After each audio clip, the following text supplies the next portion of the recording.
Welcome, everyone, to the High Performance Legal Entrepreneur Podcast. I'm your host, Adam Arkfeld, president and founder of Prevail Legal Marketing. And today I have Sigalle Barness joining us. She's the Chief Storyteller at Lawline, which is an online learning platform for attorneys desiring engaging, relevant CLE and professional growth content.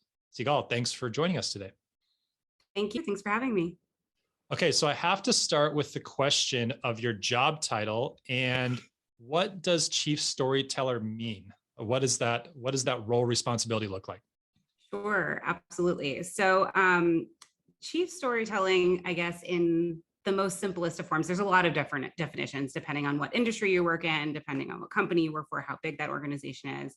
But for the purposes of simplicity, it really is just ultimately using the craft of stories to achieve a business outcome. And I do that for Lawline. So tell me, when you say a business outcome, give me a couple examples. Sure, absolutely. So it could be, so I like to actually bucket this in two different ways, right? So there's internal storytelling and then there's external storytelling. So internal storytelling could be anything like, let's say the CEO or a member of the C-suite speaking to a board to get them to approve a new business idea, or a director or manager training their team to ensure they understand a new initiative, or HR onboarding a new hire to ensure they're fully prepared to understand how to do their job, right? And then there's external storytelling, which can be, really helping individuals outside of the organization better understand the organization's purpose or their value proposition. And some examples are like crafting compelling, pitches or presentations or demos to a potential client, or onboarding a new vendor or partner to ensure they understand the company's goals, or communicating the right pieces of information in the hiring process to ensure you attract the best talent. So there's really kind of these two different ways that you can use storytelling to get to those business outcomes. Now, why is storytelling more important, or not more important? Why do you use storytelling as a methodology instead of just sort of like telling someone to do something, right? I mean, like, what's the value of the story?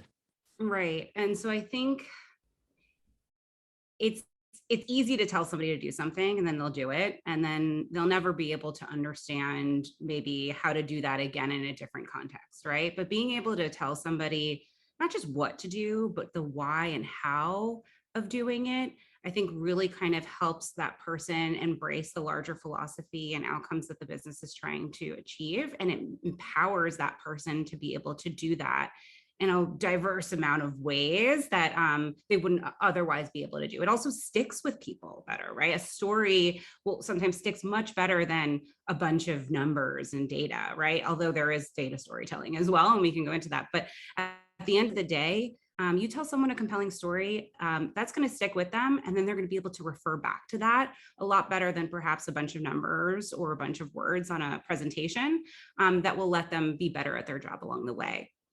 Yeah, I've been to a number of conferences, just like a lot of people, and there was this one speaker that told this story, which is lengthy. I'm not going to get into it, but it was about like a family like chopping wood and like so that the kids wouldn't die, and like it was like this analogy to like. It was actually an analogy for like your morning routine and like doing the work because otherwise your family will quote unquote die. And like this, like it's very dramatic. Yeah. But I will never forget that story. And if he had just said like, do a morning routine because it's good for you and your family and like, you'll be more productive. It's like, okay, I've heard that. But For sure. the chop their wood or die story like has stuck with me for years. Absolutely. I mean, think about all the fairy tales, right?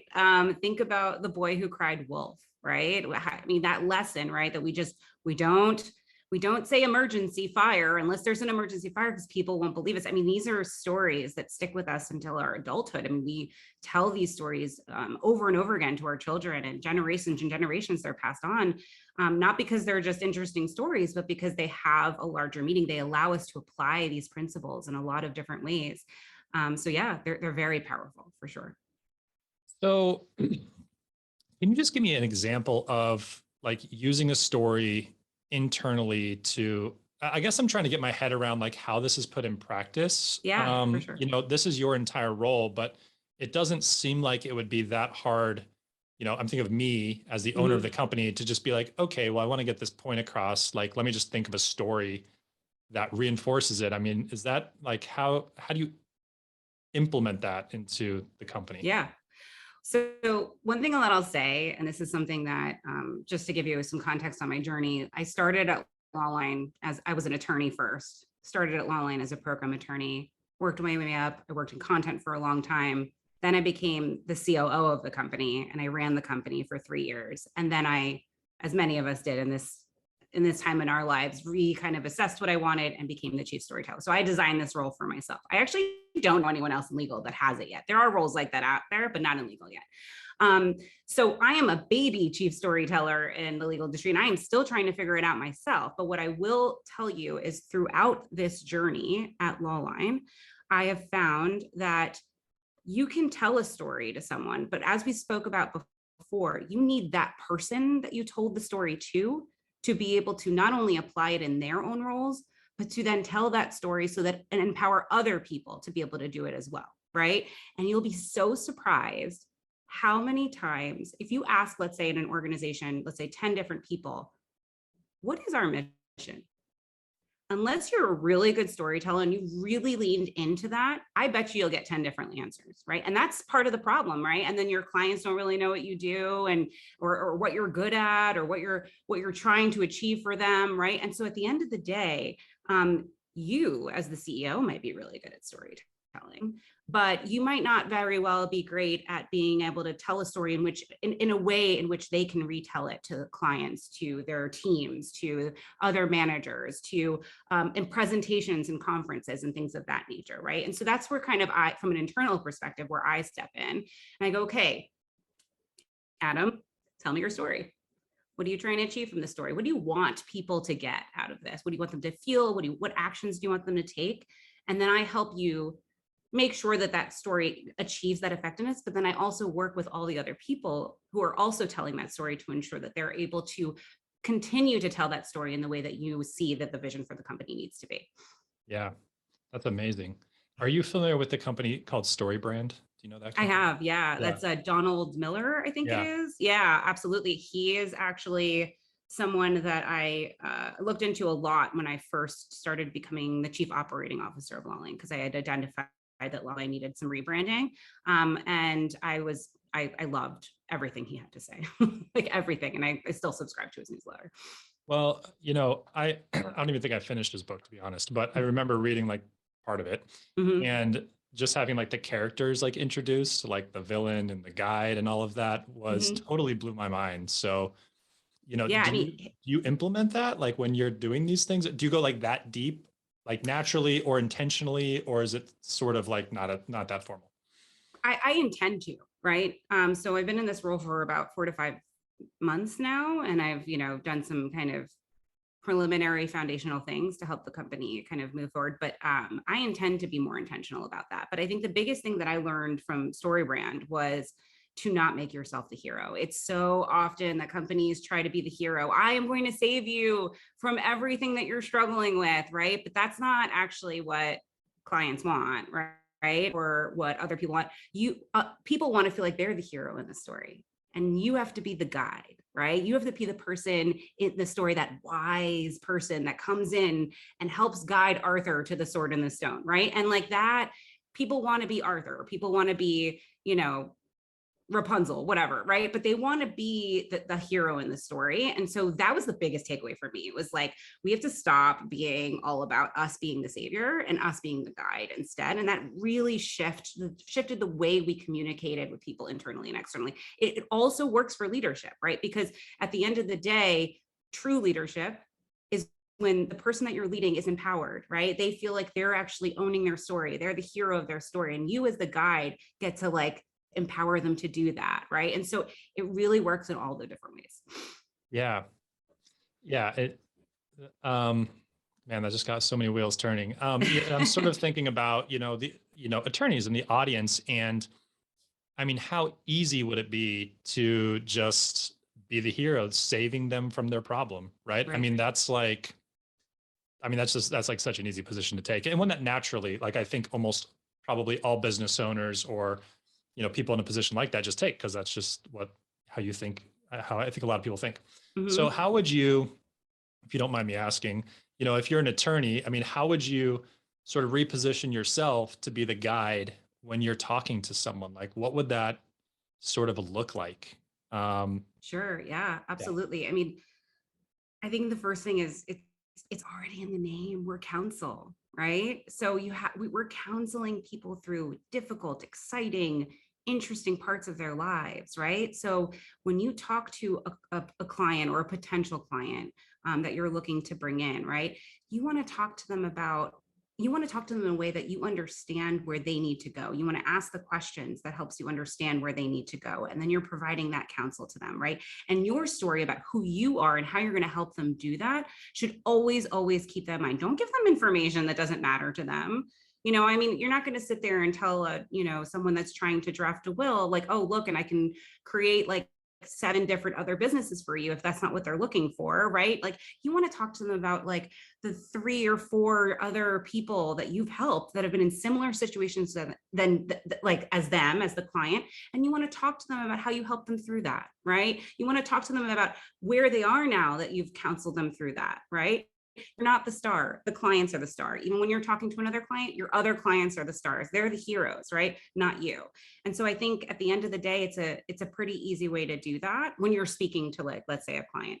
Now there's other ways, right? There's social media, there's blog articles, there's things like that. So what do you do in those situations, right? And I think at the end of the day, a lot of people will be like, I need this epic story that I need to tell people. Like they need to see me as this like epic thing. And I would say if you have an epic story, awesome, go for it. Like totally share it with people. But at the end of the day, the story doesn't need to be epic, the impact does, right? And so you can talk about something really small that you did that really helped someone, right?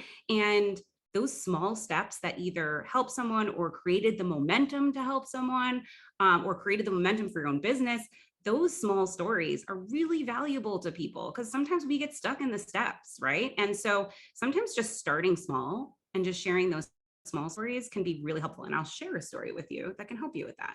So we were hiring for a new program attorney, and we really care very deeply. We spend a lot of time making sure we hire the right people, but we're also really aware and cognizant about how are we going to get the word out about who we are so that we can recruit the best talent, right? And so I went on LinkedIn and I just told the story of my journey through Lawline, right? And I explained how I started, how I worked my way up, all the different positions that I had. And I explained it in a way where I was like, look, if you're looking for a place where you can grow and learn in the same place without hopping around all of the time, then this might be the right place for you. I'm not talking to everybody. Some people want to hop around. Some people don't want to stay at a place for a long time. But if you're that person, here's how my story can help you understand if this is the right position for you. I cannot tell you the engagement I got on this post. And not only that, but the direct messages that I got from people that were like, can I send you my resume? Like, what do I need to do to get here? You know what I mean? And that to me is a small step. It's just telling someone like, this is what I went through. And this is like what my goals were. And I think they align with people's goals that might be this. So here, check it out, see what happens. Right. So that's just one way in which, you can tell a very small story that can actually have a very big impact. It doesn't need to be epic. Yeah. Did you do that story? Was it just text written, or did you do a video? Was it Just highly text produced, written. just text, just written Yep. out? Yeah, Absolutely. that's easy to do. Mm-hmm. I mean, what I love about what you're saying is, in order to get out of that hero mindset, you talk about all of the things you're doing for other people, like your other clients. You talked about other clients, and that's like such a strong way to not say like, hey, I did this. I mean, it's very nuanced, right? Like, I'm the best because I did this and I'm helping all these people. It's more like, this person needed this and we supported them this way. And I really like that, because just that little mindset shift about talking about your value around your other clients, in case studies and examples, I think just organically kind of makes you the guide. Absolutely. And I think you also hit upon a really interesting point, which is like, I don't want to show that, like, look at me, look at all these people I'm helping. Like, that is like probably the hardest balance, right? Is like to really come off as like authentic versus like the brag or the humble brag, right? Like, you want to, and I really do believe this, and this might sound a little hokey, but I really do believe you have to dig deep as a storyteller and ask yourself, what are my motivations for telling this story to begin with? And you have to identify when the ego is coming in and say, I can't tell this story until that ego is gone. Because people are savvy, whether they consciously or subconsciously realize it. We consume enough content these days to know when there's, bullshit out there. And I will tell you right now that if your ego is getting in the way of how you post, people will pick up on that. Yeah. Yeah. If you're posting about your day in your Ferrari, steering wheels in the background, with your, that's, people have got that one nailed. Right. Oh, I just helped this person with their will. And like, you're walking in front of your like Lambo or something. I don't know. Yeah, no, exactly. That's not going to go so well. All right. So, one of your jobs is to champion the brand through storytelling. Mm-hmm. And so I want to hear, brand for me, and I would say even still to a degree, it's just a weird sort of thing, right? Do you have a definition for brand? And I feel like that's a very heavy question because it's sort of, maybe it's not for you, but how do you define brand yourself? Yeah, I mean, brand to me is the purpose of the organization. That's the heart and soul. It's the why, to quote Simon Sinek, it's the why of the organization. It is why you do what you do. It's why you get up every day, and it can't be revenue. It's got to be, what is the larger impact you're trying to make? And I'll share Lawline's. It's not actually supposed to be public facing. It's not supposed to be used in your marketing materials. It's not supposed to be put in your emails, right? This is what your employees, why you as the leader of the organization, why they wake up every morning to make this impact, right? And this is what you hire on too. And for Lawline, it's to empower the attorney's ability to bring justice for their clients, right? And we do that through learning, and we do that through the exchange of ideas. But every day we ask ourselves, are the initiatives, the projects, these strategies that we're bringing into place, are they helping further that mission? So to me, that's the brand. The brand is your why. It's why you do, why you wake up every morning and do what you do. And then that translates, and again, I did not make this up. This is Simon Sinek. It translates into your how and your what. How do I do that? How do I empower attorneys every day? Well, I believe very deeply it's about the exchange of ideas. And what do we do to do that? Well, we're creating online courses every single day that are bringing in various different people that are going to exchange those ideas to the betterment of the attorney. But at the end of the day, if those courses aren't doing that, then we're not fulfilling our purpose, and therefore we're not being the brand that we want to be. And it takes work, right? It takes work to do that work. You have to really think about, why do I do it? Why am I a lawyer? Why is it important for me to be a lawyer? Why do I represent the clients that I represent?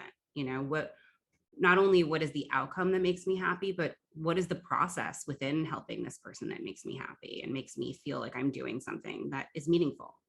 And so you do that work, you get your brand. Yeah. Well, I think that is, a lot of people go through life just, kind of reacting to circumstances that are thrown at them. And so an example of that could be, you're born into a family where your dad's like, I want you to be an attorney, or your mom or your family unit or whatever, right? Mm-hmm. So then you become an attorney. And then my dad actually wanted me to be an attorney. I ended up not being an attorney. But then you become an attorney, and then you're practicing law, and you want to start your own firm.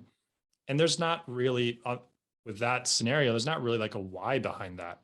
And so it is important to find out, to determine why you want to do that. But do you have any advice for people that might be listening, just thinking like, I'm quote unquote just an attorney, I don't know why I get up? It is for the money, like on the, it's like not, but it is, right? I mean, like, or maybe it just is. And then it's like, but I'm kind of tired of being an attorney because it's just for the money. And, they've crossed that threshold of where enough is enough. And now they're, you know what I'm saying?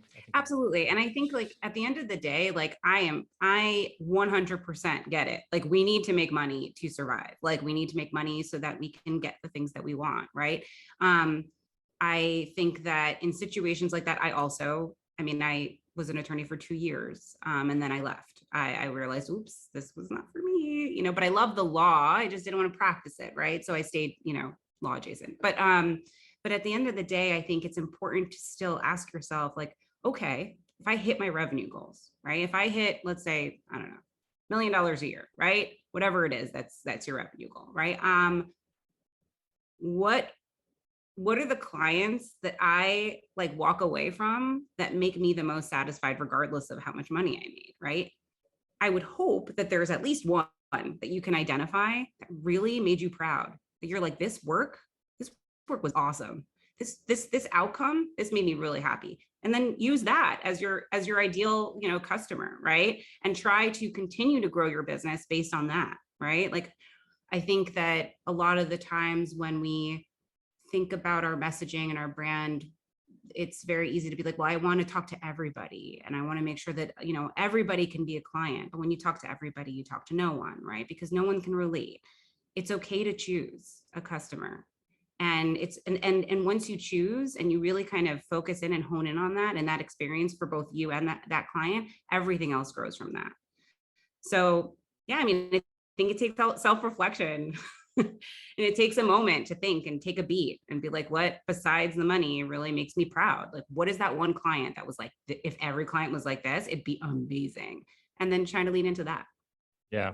Yeah. And there's no better time than, I mean, right now it's the very end of the year and this will come out, early next year. No better time than now, right? To take a 2-night trip by yourself or with a couple extra team members and just think about brand and your purpose and why you're doing it. We did Absolutely. a annual planning just a couple days ago, late last week, and we were talking a lot about this vision and purpose. And I have 2 companies, and so one of the team members was like, "Yeah, like I feel like I need to get more connected to the purpose." And for me, I like know these things, but when someone verbalizes it, then it's just a different, it really makes you think. All right, like we're all like we have a great team. Everyone does fine. Like it's a very cohesive, strong team right now. And someone's like, I need to be more connected to the purpose. And I'm like, okay, well, Well, I it's not mean, a problem, but it's like, quote unquote, a problem, right. I mean, well, first of all, I commend you on having like the type of culture where you can actually, people can say that to you. I think that's awesome. And I think it's not uncommon. People get disconnected all the time. Something happens in your life, you have a baby, you go on maternity leave, you get wrapped up in your work and a project that you're working on so much, and then you just lose that connection, right? And that's why consistency is key in brand. Consistency is key in storytelling. You can't just tell somebody something once and expect them to hold in their hearts forever. People are complex. They have lots of things going on. And so it has to resonate through everything that you do. You can't create a purpose and then just forget it. Like that purpose needs to be the driving force in the projects that you choose, the clients that you choose, the people that you hire, and reinforcing that like we made this hire because this is going to help us do X, right? We took on this project, or we said no to this project because it doesn't align with this, even though it would have made us money. But this is going to be more impactful in the future, right? And so it's kind of reinforcing that over and over and over again and reminding people, new people that come in, right? Also explaining to them how we got to this, why we got to this, why we're doing the things that we're doing. That why is so important, and it's so easy to forget to give people that context.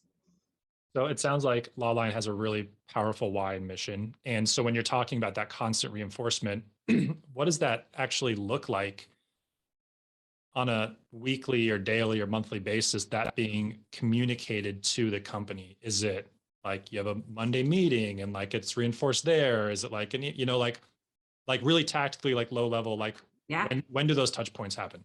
Yeah. So every single week, Monday mornings for about 15 to 20 minutes, we have a full company-wide daily huddle, or we call it a daily huddle, but it's not daily. It's just Monday morning huddle.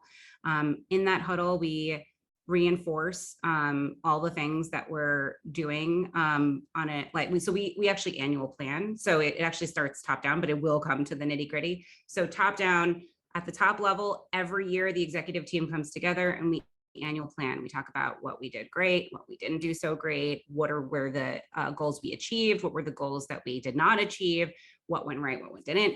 We then create a full annual plan. We break it up quarter by quarter by quarter, department by department to department. Every single department understands what their goals are for that quarter and how they tie up to the quarterly goals of the company, and how those quarterly goals to the company tie to the annual goals, right? And then every single week, every department head basically reports on how they're doing towards those quarterly department goals, how they tie into that quarterly goal, and how they tie into that annual goal. So it's not just the leadership team, spitting out presentations. It's the actual people doing the work that are helping, reiterate the story and reiterate the things that they're doing that are tying to all of these larger purposes and goals that we're trying to do. So that's on Mondays. Then once a month, we have an hour full company huddle where we talk about how we're doing on our monthly goals.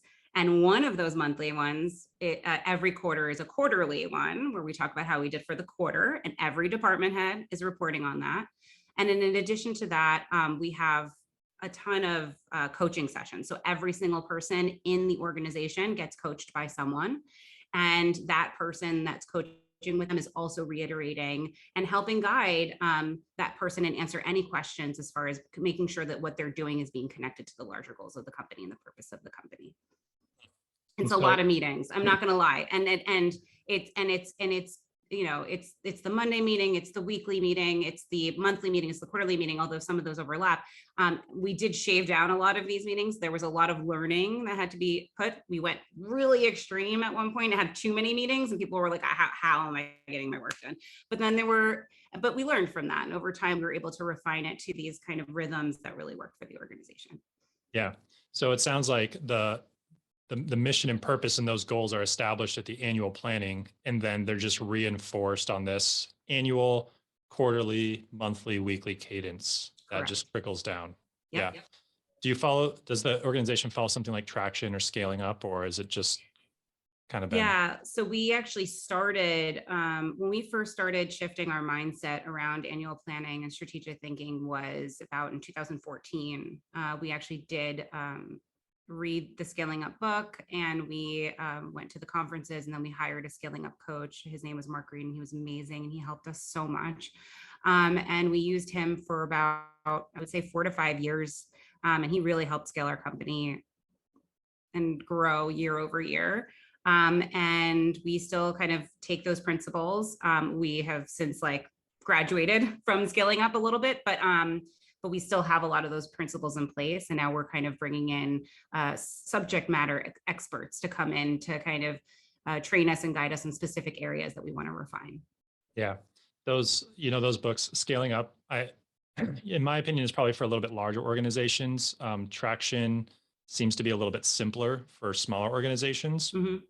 We've used Traction. I love it. You can self-implement it. So if anyone's out there thinking, God, that sounds like a disaster, like trying to coordinate all that, I know Traction just gives you the agendas and the schedules, and it just says, do this, like, here are the things that you do. Mm-hmm. And you can bring in coaches for them as well, and Scaling Up too. They're both awesome. Yeah, I've never heard of Traction, but I'm definitely going to check it out as well, because all this stuff is really interesting to do personally. It's a good personal exercise too, just for your own goals.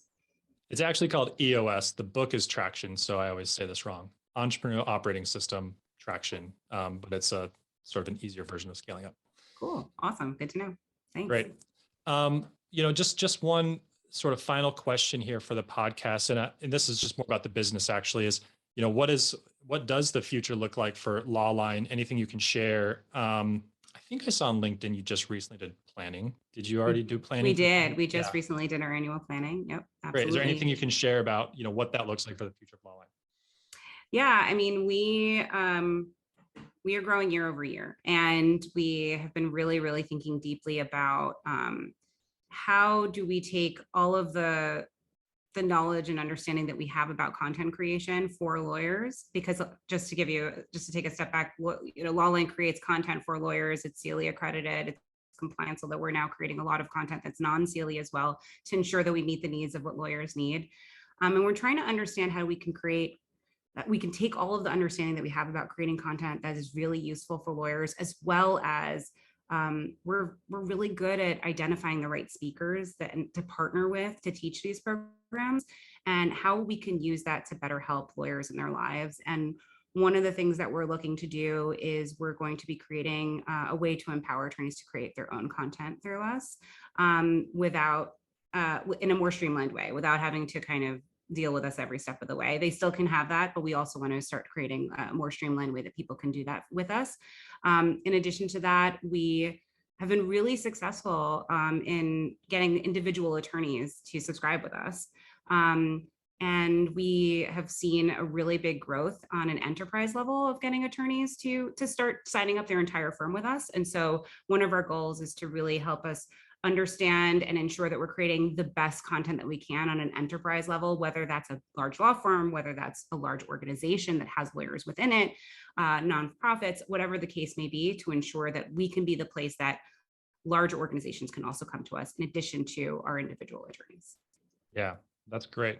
That's great. Well, it sounds like you have great things in the works. Thank you. Sigalle, thank you so much for joining me today. And for everybody listening, how might they be able to connect with you and learn more about the company? Sure. So I am always open to meeting new people and to learning from them and helping mentor anyone that needs help. So people can connect with me on LinkedIn. And in addition to that, I'm actually going to be starting my own podcast. I don't know if I can do that on here, but Of course. it will be called Lawyers Who Lead. Well, we'll be taking all of the things that we learned and the admiration that we have for leaders, and really looking at leaders within the lawyers who are leaders within legal organizations, and getting the inside scoop on how they're pushing things forward within their organizations. So that'll be premiering in March 2022. Outstanding. All right. Sigalle, thank you so much for joining us. Everybody listening, thank you for listening, and we will see you in the next episode. Thanks a lot.